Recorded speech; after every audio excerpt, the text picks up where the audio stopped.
So for me, this time of year, in the May time in Beltane, it's a time for the rising, commingling of aspects and elements and energies. The snow is melted, the earth is thawing, new life is emerging. From the buds on trees, dormant flowers rising, the return of birds and the young of animals surging forth into the world. These natural forms of creation, in my mind, come into being due to their interplay of these different elements. The snow is giving way to rain and water, the sun's growing energy, the earth's fertility continuing from the decaying leaves from the past.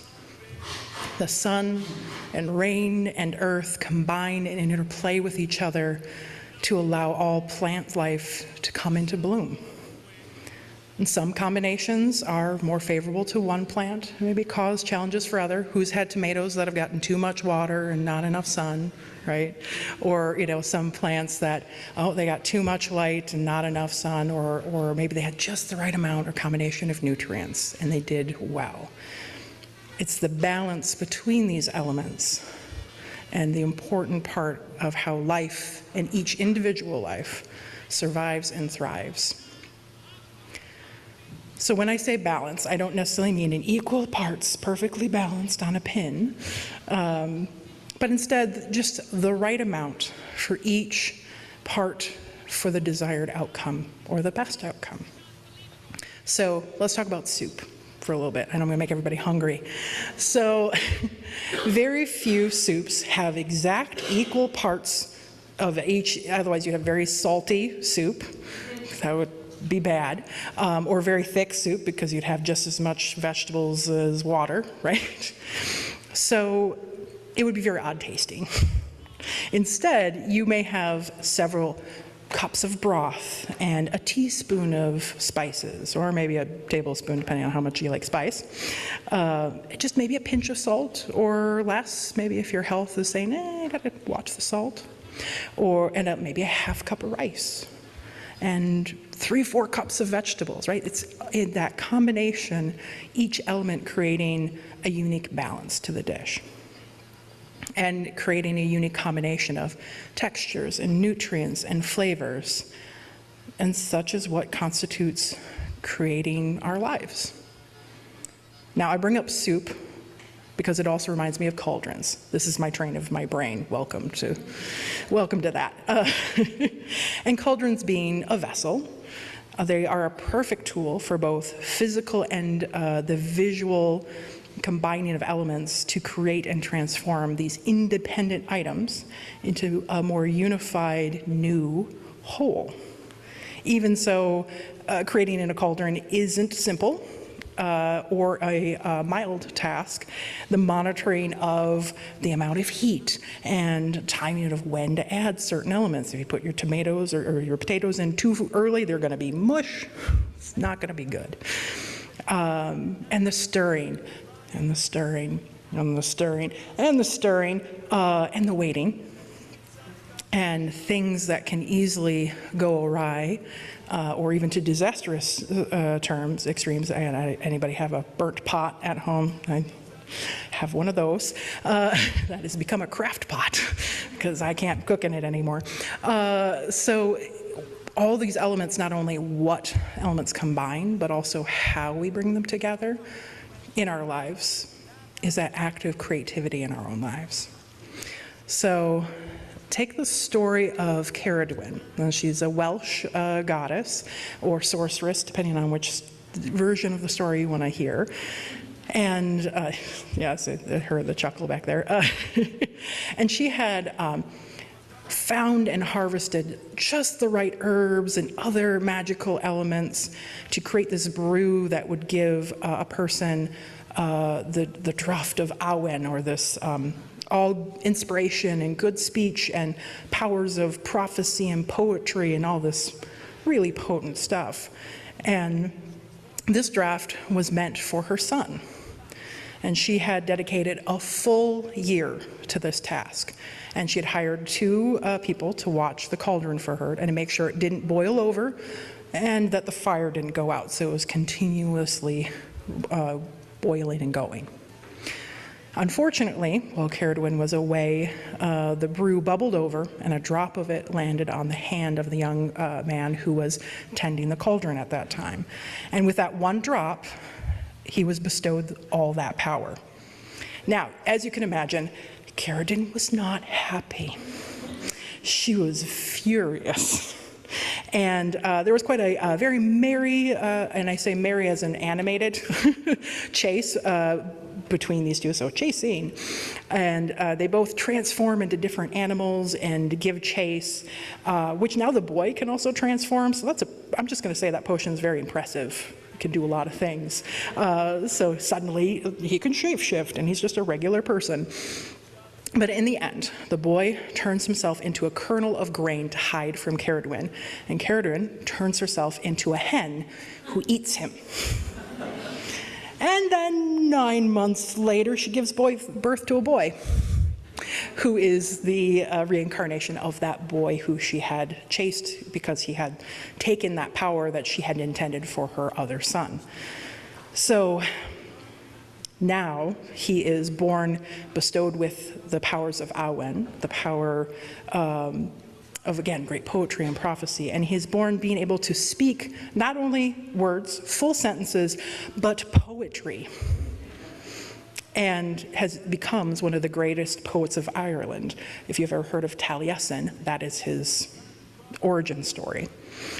So from that story, there are times that, our great effort and long, arduous effort can be a part of what we're trying to create, but it may not come to an end that we anticipate. Cauldron planned for that potion to go to her son that she had at that time, and in a way it did, but it went to the son that was becoming. And it was given to him not as she intended, but with a new result. She didn't intend to create the greatest poet in Ireland, but it had a result that her son was the one that carried that inspiration, that prophecy, and was able to make things happen in the world and be able to lead leaders and inspire people. Whether it's brewing a potion or creating a piece of art or fixing a broken piece of furniture or making your life changes to transform your health and well-being, just being open to the outcomes that can occur in our attempts to create and recreate our lives is important. I know from my personal experience, sometimes my plans don't come out exactly as I thought, but the core intention is there. And I think being open to that is part of what you can get from Cauldron's story of she intended this very specific outcome, but in the end, she got the core idea, just in a way she didn't expect. Sometimes those unexpected outcomes can be both a boon and a challenge. But ultimately, we're a part of that process of the creation. So of course, there are challenges with creating new and sometimes trying to keep things balanced, and that's a part of our process of creation. And creativity and creation in our lives is not a one-time event, but a process. So earlier, we heard about Icarus and Daedalus. Daedalus, you said one of those, okay. I wish you said it was like, oh no, am I saying it wrong? Daedalus's wings were a miraculous creation of wax and feathers, combining them both to be strong and light. And while the creation of the wings themselves was a success, there was still that balance to be found when using them. So his son flew too high, which eventually destroyed the wings and his life with it. And while both of them were in a desperate situation, being imprisoned and were looking for an escape, Daedalus knew that their escape plan was one that was on a fine line balance. There were times that we need to be daring and try to do something that it may seem impossible to, escape our prison or to move forward into something or to heal from something in our past or to just do the difficult thing, whatever that may be. But that it can sometimes be a challenge to maintain that balance needed between the bright sun and the crashing waves, to fly between them. Keeping these different aspects of creation balanced as best we can, that is also part of the work of creation and creativity in our lives. We may have to keep trying or try something new or change our direction completely to continue to try to move forward and try to keep that balance as it continues to shift. In the Celtic text, called the Cauldron of Poesy, it speaks about different cauldrons in our body. So there is the cauldron of warming or initiation, the cauldron of motion, and the cauldron of wisdom. So from this text, I've worked with contemporary pagans who have used these ideas as modern practice for healing and self-reflection. So in that tradition, the cauldron of warming is located in our belly, and this cauldron is born upright. So it's like a normal cauldron, the opening is on top, right? And it contains all the knowledge, wisdom we are born with. And I like to think of that as like our instincts and our intuition and the things that maybe come to us naturally, like kindness or perception of selfhood, like I am a person that is separate from other people, but also similar. And even just seeing the wonder in the world. So all those things that come to us that are instinctual in us, or also kind of our things that happen around us. This can also be like our health, our well-being, the vitality in our life, our environment, the people in our lives that we are born into. And then you have the cauldron of motion, and that's more kind of torso and chest. And this cauldron is often on its side, or on its lip is what they call it. So it's sitting with the open end facing out. And that constitutes the actions that we take in our lives, or the actions taken upon us, so our experiences in the world. We have to turn over the cauldron upright. We have to work to fill it with the wisdom of our experiences. So this is also considered the cauldron where we process our emotions. And only through reflecting on and processing those emotions can we right up the cauldron. And this cauldron is also said to be the beginnings of creativity and poetry and art, which is seen as one of the greatest sources of wisdom in this tradition. And then we have the cauldron of wisdom, which is our head, but it's upside down. So it's laying flat on the ground, upside down. And this cauldron is upside down on our heads at birth. And to turn it over, that is through study and spiritual connection and spiritual work and creative inspiration. So it's not limited to just poetry, but any creative act. So when I learned of this practice, it was taught as a meditation to be able to take stock of our cauldrons and where are they in our bodies? Where do we feel them? Do they feel full? Are they half empty? Are they turned over? And it was taking inventory of our own energies and combining that in our lives to see, how do I want to move forward? How do I want to shift those cauldrons upright and fill them again? While it's not always easy, honest reflection has been essential in my own journey, and I'm sure for many of you as well. As the Cauldron of Poesy alludes to, we're all composed of these different elements and aspects of ourselves, not just physically, like our flesh and bone, but in our experiences and our beliefs and our values and the society we grow into and the people in our lives, and even how we react to and feel about those facets that make up who we are and the life we live. So holding these blending and mingling elements of ourselves in this cauldron of our soul is not an easy task. It is a continuous melding, reforming throughout our whole lives to creating each moment now and now and now. It's that perpetual cycle of creation as we walk this earth.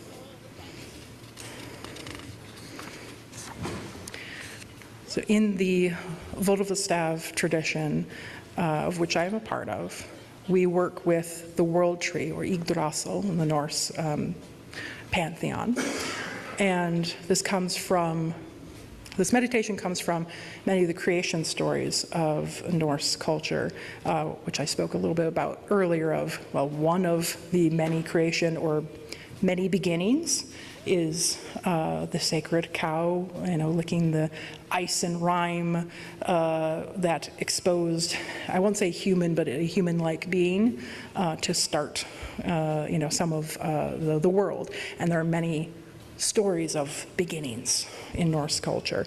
But one of the stories in the Norse cosmology is the idea that the world was filled with fire and ice. And no, this is not a J.R.R. Martin take. This is older than that. But I always laugh every time I see like fire and ice, and I'm like, yes, way back. But good on you for taking that forward. And in the beginning, or one of the beginnings, this was the world of fire and ice. And as we visualize, and I encourage you to do it with me if you so wish, we envision ourselves on a three-legged stool. So down our left leg is one leg, and down our right is the other leg. And the third is coming straight down from the middle of our pelvis. So kind of like if you were going to sit on a stool, it's straight down from the middle. Just keep that in mind. We're going to come back to that in a second. But that's our three-legged stool. So if we start with our left leg, you can feel your leg, maybe clench and release muscles, feel the joints a little bit, and extend that awareness down your leg, down to your toes, and into the land of ice, of Niflheim. And the ice that is the facts and history of the world, of our lives, of what came before. It is immutable, it is unchangeable. I know, since it's May here, we may not want to remember the snow and cold, but try to extend your awareness down to feel the ice and the cold, but its firmness and its glassiness. And just take a moment to connect with that energy of that immovable, unchangeable ice. It's okay, you can let that go, but don't disconnect completely, but you don't have to hold on to that cold feeling. So now our right leg. We extend our awareness down our leg again. You can tighten or release.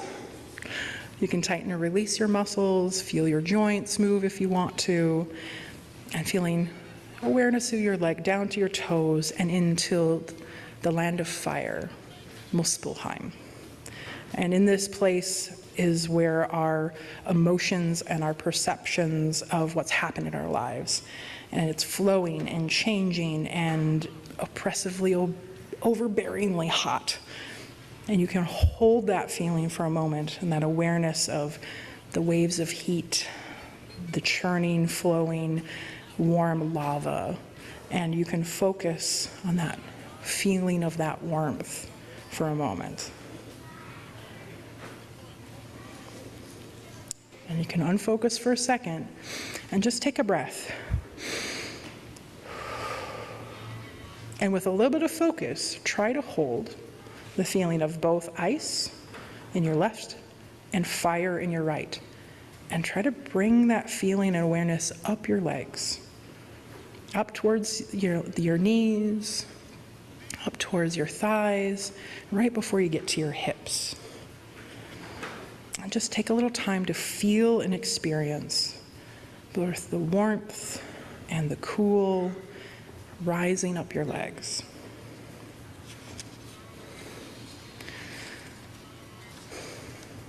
Now, let's take a nice, healthy, deep breath as best we're able.